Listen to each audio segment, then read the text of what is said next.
On April 25, 2026, a single signature in the Oval Office initiated what financial historians may soon call the most aggressive economic declaration of the 21st century. President Donald Trump signed an executive order imposing a blanket 60% tariff on all Chinese technological imports and electric vehicles, effective in exactly 30 days on May 25, 2026.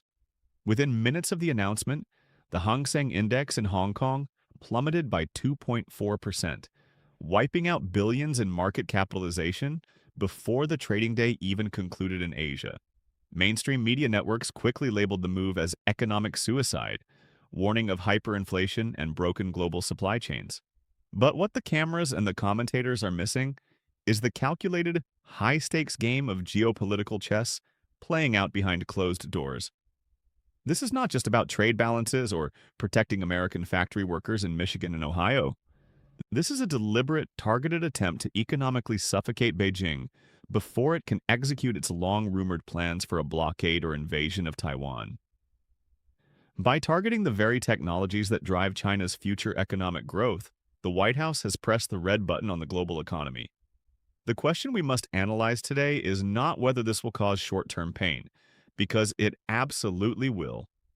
The real question is whether this shockwave will force Chinese leadership to the negotiating table or provoke a retaliation that could plunge the world into a frozen economic conflict.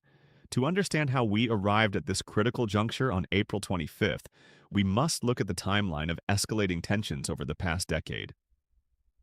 The trade war did not begin last week. Its roots go back to 2018 when the first round of tariffs was introduced, affecting approximately $350 billion of bilateral trade. At that time, the focus was on steel, aluminum, and basic manufactured goods.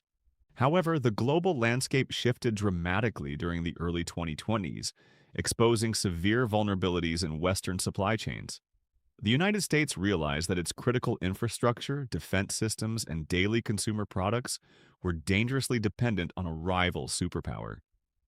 Over the last 6 years, Beijing has aggressively pursued its Made in China 2025 initiative, aiming for self-sufficiency in high-tech sectors such as artificial intelligence, quantum computing, and electric vehicles. For years, intelligence reports warned that the gap was closing and that American technological superiority was eroding due to systematic intellectual property theft and forced technology transfers. Previous administrations attempted a policy of managed competition and diplomatic engagement, which yielded minimal structural changes in Beijing's state-subsidized economic model. Timing in geopolitics is everything, and the decision to strike now in the spring of 2026 reveals a calculated assessment by the Trump administration that China's domestic economy is currently at its most vulnerable point since the late 1990s. The Chinese property market, once the bedrock of its middle-class wealth, remains burdened by massive debt, and local government liabilities are estimated to exceed $12 trillion. By applying maximum economic pressure at this precise moment of internal fragility, the White House is betting that President Xi Jinping cannot afford a protracted trade war and will be forced to make concessions regarding Taiwan and technology transfer. Let us break down the current situation, beginning with the strategic and military implications of this executive order. While the public focus remains on consumer electronics and cars, the true target of this 60% tariff is the vast array of dual-use technologies that cross the Pacific every day. These are components that can be used in civilian smartphones but are equally critical for the guidance systems of ballistic missiles, drone swarms, and advanced radar systems. The executive order places a total embargo on specific dual-use technologies, effectively cutting off Chinese military-industrial firms from American high-performance computing chips and specialized manufacturing equipment. Looking at the map of the Western Pacific, the strategic calculus becomes clear. The distance between the Chinese mainland and Taiwan is a mere 100 miles across the Taiwan Strait. In a potential conflict, the United States military would rely heavily on its technological edge to overcome China's geographical advantage and its massive inventory of anti-ship missiles, such as the DF-21D. By restricting the flow of advanced technology and starving the Chinese tech sector of capital, the United States is attempting to freeze China's military modernization in its tracks. This is an asymmetric strategy designed to delay or deter a cross-strait invasion by making the economic cost of such an operation unbearable for the Chinese Communist Party before a single shot is fired. Geopolitically, this decision has sent shockwaves through established alliances and forced neutral nations to reconsider their positions. The European Union, which accounts for over 15% of global trade, finds itself in an incredibly difficult position. Germany in particular relies heavily on automobile exports to China and is terrified of retaliatory measures that could devastate its already struggling industrial sector. Behind the scenes, American diplomats are aggressively lobbying G7 partners to adopt similar measures, arguing that a unified front is the only way to compel behavioral change in Beijing. However, the response from Brussels and Tokyo has been cautious, with leaders emphasizing the need for stability and open channels of communication. Meanwhile, Beijing has condemned the tariffs as a violation of World Trade Organization rules and a blatant display of economic hegemony. The Chinese Ministry of Foreign Affairs issued a statement warning that those who play with fire will eventually get burned, signaling that a counter-strategy is already being formulated in the Zhongnanhai leadership compound. We are witnessing the fragmentation of the globalized order that has defined the last 30 years, replaced by a fractured system where trade is weaponized as an extension of national security policy. The economic impact of this move is staggering and immediate.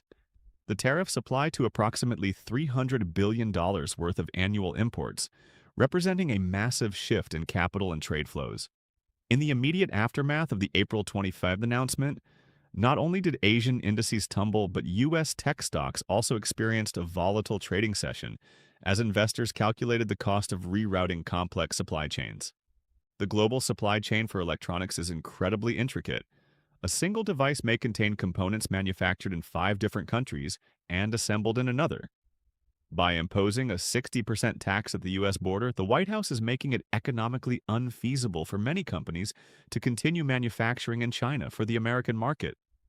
This is triggering a frantic search for alternative manufacturing hubs in nations like Vietnam, India, and Mexico. However, building the necessary infrastructure and training a skilled workforce in these countries cannot be achieved overnight. It is a process that will take years and billions of dollars in capital expenditure. In the short term, this friction will inevitably lead to supply shortages and increased costs, disrupting the delicate balance of global trade. To assess where this crisis leads, we must analyze 3 distinct what-if scenarios for the coming months, looking at the probabilities and cascading effects of each path. The first scenario is the best-case outcome for the United States, carrying a probability of roughly 20%. In this scenario, the overwhelming economic pressure proves too much for a Chinese economy, already struggling with a deflating property bubble and high youth unemployment. Recognizing that a prolonged conflict could destabilize social order and threaten the party's grip on power, President Xi Jinping chooses to come to the negotiating table. Within the 30-day window before the tariffs take effect on May 25th, high-level delegations meet in a neutral city like Zurich. China agrees to a new enforceable trade framework that includes strict protections for intellectual property, an end to forced technology transfers, and a verifiable commitment to maintain the status quo regarding Taiwan. In exchange, the United States scales back the tariffs to previous levels. This would represent a massive geopolitical victory for the Trump administration, demonstrating that economic brinkmanship can achieve strategic objectives without military conflict. However, the probability of this outcome remains low because it would require the Chinese leadership to suffer a significant loss of face domestically, something they have historically been unwilling to do. The second scenario is the worst-case outcome, holding a probability of approximately 35%. In this sequence of events, Beijing decides that it cannot show weakness and chooses to retaliate with equal or greater force. Utilizing its dominant position in the processing of rare earth elements, China imposes a total export ban on minerals such as neodymium, dysprosium, and terbium, which are essential for manufacturing electric vehicle motors, wind turbines, and advanced defense systems like the F-35 fighter jet. Because China controls over 85% of the global processing capacity for these materials, such a move would effectively paralyze the American defense industrial base and halt the green energy transition in the West. This would trigger a retaliatory cycle of escalating sanctions, cyber attacks targeting critical infrastructure, and aggressive naval posturing in the South China Sea. Global markets would enter a severe bear territory, and both nations would face acute shortages of critical goods, leading to a period of stagflation not seen since the 1970s. This scenario leads directly to a complete decoupling of the world's two largest economies, creating a bifurcated global system and drastically increasing the risk of a miscalculation, leading to actual kinetic warfare. The third and most likely scenario, with a probability of 45%, is a grinding, protracted economic war of attrition with no clear winner in the short term. Beijing recognizes that a full embargo on rare earths might provoke a military response or alienate European partners, so they opt for a more calibrated retaliation. They impose targeted tariffs on American agricultural exports, specifically soybeans and pork from Midwestern swing states, and initiate regulatory investigations into American companies operating within China, such as Apple and Tesla. Both sides dig in for a long conflict, accepting the economic pain as a necessary cost of defending their strategic interests. The 60% tariffs go into effect on May 25th, and American companies begin the slow, painful process of reshoring manufacturing or relocating to allied nations in Southeast Asia.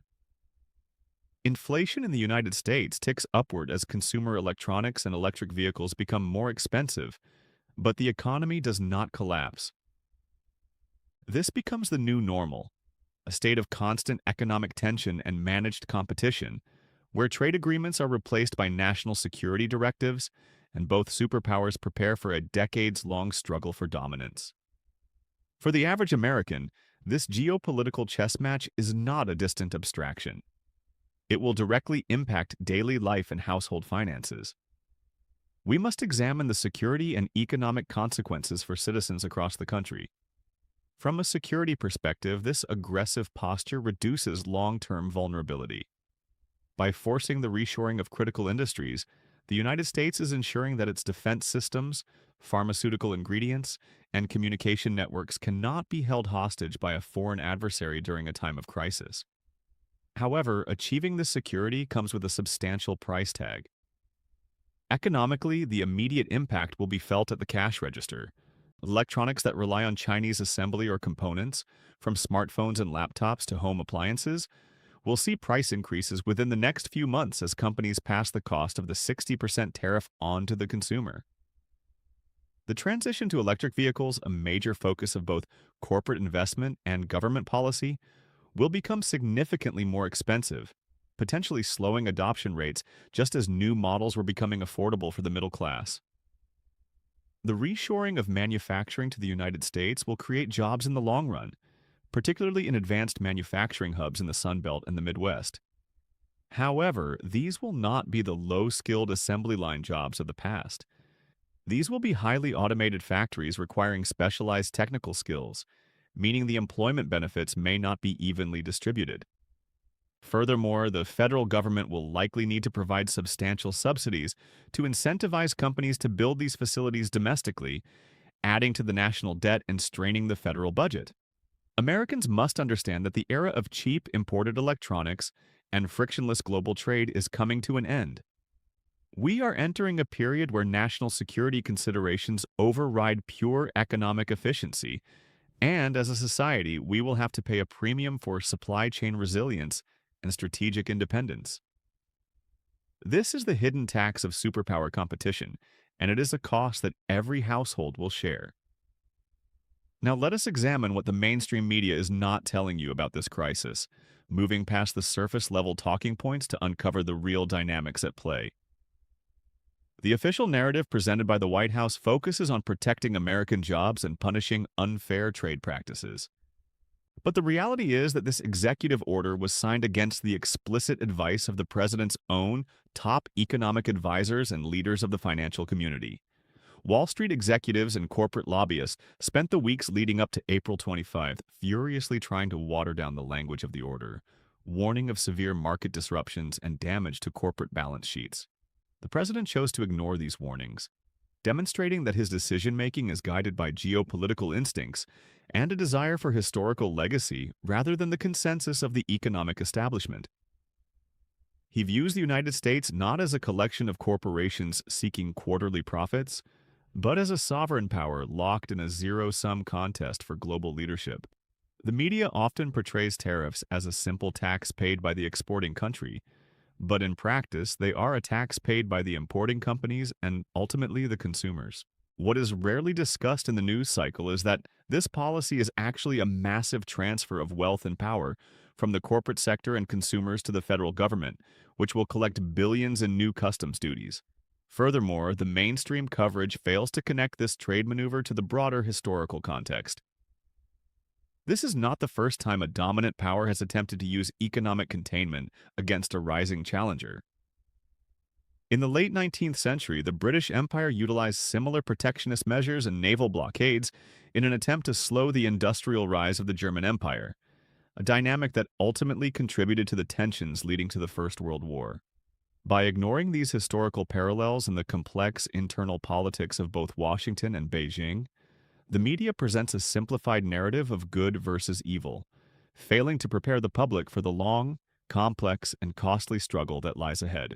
In conclusion, the signing of the executive order on April 25, 2026, represents a decisive turning point in modern history. The United States has made the strategic calculation that the risks of inaction and continued dependency on a rival superpower far outweigh the certain economic pain that these tariffs will cause.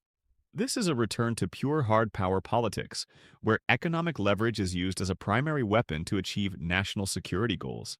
The immediate future will be characterized by market volatility, supply chain disruptions, and increased costs for consumers, as the world's two largest economies begin the messy process of disentangling their deeply intertwined systems.